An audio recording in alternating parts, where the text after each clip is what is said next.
जय हिंद दोस्तों। भारत की पार्लियामेंट में शांति बिल पास हुआ है। अब ये शांति बिल क्या है? शांति बिल भारत के ऊर्जा की क्रांति ले आएगा। ये परमाणु ऊर्जा के उत्पादन में निजी निवेश की बिल के प्रावधान है। तो जाइए हम प्राइवेट प्लेयर्स जब इसमें आएंगे तो ये क्या है। ये देखिए, ये जो बिल है इसी जो शीतकालीन जो अभी चला था उसमें पास हुआ है। 2025 का है। एटॉमिक एनर्जी बिल इसको कहते हैं। Atomic energy bill, the Shanti bill. अब शांति का पूरा पूरा एक्रोनियम यदि आप देखिएगा तो है क्या? Sustainable harnessing of advancement of nuclear energy for transforming India. इसका मतलब हिंदी में यदि आप देखें कि हम सस्टेनेबल, जो कि बहुत लंबे समय तक, क्योंकि जो जो न्यूक्लियर ऊर्जा का उत्पादन होता है यदि हम उसको बनाते हैं तो 60-60 साल तक जो फैसिलिटी बनाते हैं उसको चलने की उसमें प्रावधान होती है और उसको फिर आप अपग्रेड कर सकते हैं। और वो न्यूक्लियर एनर्जी के उत्पादन में जो कि पूरे भारत को ट्रांसफॉर्म कर देगा। ये जैसे क्रांति आई, आपने देखा सड़क की क्रांति आई थी, जब इंफ्रास्ट्रक्चर की क्रांति आई, रेलवे क्रांति आई, ये ऊर्जा के क्षेत्र में वैसे ही क्रांति की एक संरक्षण है और उसका बिल आ चुका है। और प्राइवेट प्लेयर के लिए एक बहुत बड़ी अपॉर्चुनिटी लेकर आ रहा है, जहां इंडियन सिविल में, नॉट फॉर मिलिट्री, जो न्यूक्लियर सेक्टर है उसमें उनका आना है। तो देखिए, आज के दिन में यदि हम बात करते हैं तो टोटल न्यूक्लियर कैपेसिटी केवल 2% जितना हमारा ऊर्जा का एक्चुअली ज़रूरत है, उसका 2% ही उत्पादन होता है। 8,180 मेगावाट। ये एम क्या है, परिकल्पना क्या है? नए जब हम 2047 100 साल अपने देश की आज़ादी की हम मनाएंगे तो हमारा ये है कि 100 gigawatt, not megawatt, 100 gigawatt. 100 gigawatt का मतलब है 1 लाख मेगावाट। आज हम केवल 8,000 से थोड़ा ज़्यादा मेगावाट का हम न्यूक्लियर एनर्जी से उत्पादन करते हैं। तो कितनी जम हम लगाना चाह रहे हैं। और ख़ास करके जो मॉडुलर न्यूक्लियर, जो आपका रिएक्टर्स का बात हुआ था, पुतिन साहब आए थे और वो जो तैरता हुआ, और इसके ऊपर में मैंने आपको बताया था कि वो पूरी की पूरी परिकल्पना बदल देगा। और उसी को लेकर केवल ये नहीं कि छोटे, पूरे के पूरे जो न्यूक्लियर एनर्जी के उत्पादन के ऊपर में जो बातचीत चली है, बहुत बड़ा लीप, हम बहुत बड़ी छलांग मारने के लिए तैयार खड़े हैं।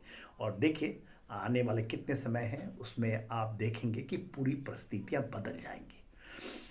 देखिए, इसके अंदर क्या प्रावधान है? 5 बड़े प्रावधान है। पहला प्रावधान, जो प्राइवेट सेक्टर है, निजी, उसमें पार्टिसिपेट कर सकता है और उनको 3 बड़ी चीज़ें हैं। पहला पहला यदि आप देखते हैं तो न्यूक्लियर पावर जनरेशन में उनका भागीदारी हो सकता है।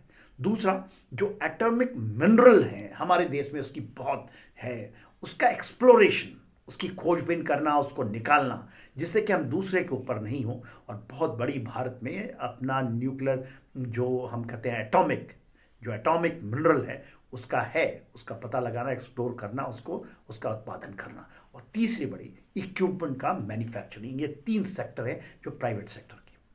उसकी दूसरी प्रावधान एफडीआई, फॉरेन डायरेक्ट इन्वेस्टमेंट की बात होती है। 49%, 51% भारत के अंदर में रहेगा, 41 फॉरेन डायरेक्ट इन्वेस्टमेंट। तो रशिया ने, तो आपने सुना होगा, पुतिन साहब ने जब कहा था, कुडानकुलम की जब बात की थी कि वहाँ पर उनके 2 रिएक्टर चल रहे हैं और 4 रिएक्टर उन्होंने प्रॉमिस किया है कि 2 साल के अंदर में वो 4 रिएक्टर 100% कैपेसिटी से वो दौड़ करेगा। एक रिएक्टर अभी 1,000 मेगावाट करता है, 2,000 मेगावाट की उत्पादन हो रही है, उसको बढ़ाकर 6,000 मेगावाट उसमें ऐड होगा। और उसके बाद तो क्रांति ही क्रांति है, जब इसमें प्राइवेट प्लेयर्स भी आ जाएंगे, फॉरेन डायरेक्ट इन्वेस्टमेंट हो जाएगा। इसमें जो चिंता का विषय होता है वो न्यूक्लियर सेफ्टी का बात होता है। तो एक अथॉरिटी बनाया जाएगा और उसके अंदर में साथ साथ अथॉरिटी के साथ एक ट्राइब्यूनल होगा।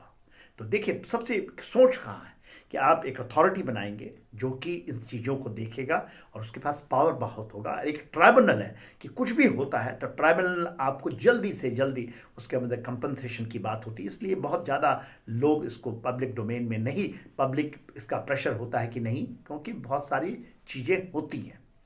अब nuclear new nuclear liability framework लेके आ रहे हैं। इसी का प्रावधान है। उसका मतलब क्या है?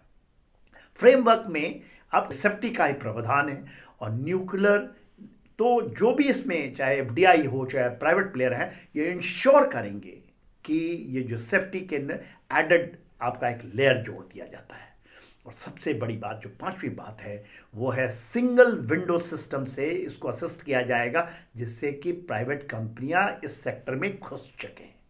तो पूरी की पूरी भारत में ऊर्जा की क्रांति आ रही है, जिसमें निजी निवेश देश के अंदर के और बाहर की कंपनियां यहाँ आती हैं।